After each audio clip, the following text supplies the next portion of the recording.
takot nga bang tumanda? O mas takot maging tsaka?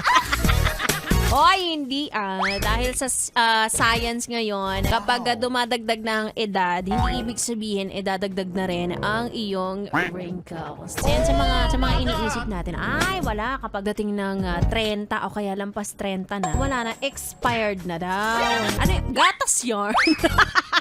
Diba? Ewan ko, society lang yan. Dahil edad lang naman yan, no? Hindi ba mas iniisip natin na kapag mas matanda, marami ng experience sa buhay. So, mas marami na siyang ma-share na knowledge sa ating lahat. Hindi yung pinapansin natin na parang, ay, matanda na siya, pa-expire na, ay, wala nang asim yan.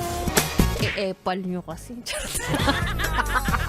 Ang saya-saya kaya kapag nadadagdagan yung edad mo. Nadadagdagan din ang iyong experience sa buhay. Diba? Gusto mo dagdagan natin yung experience mo? Para mas marami kang kwento. Diba? Mas marami kang kwento kapag nagkaanak ka na o kaya naman nagkaapo ka na. Diba? Napayes ka ba sa napanood mo, yes friend? Alam mo na ang gagawin mo, ha? Hit like and subscribe. And click the notification bell para ma-update ka namin. Kung gusto mo, mag-comment ka pa. Hindi ka namin iisnabin. Go, yes, friend!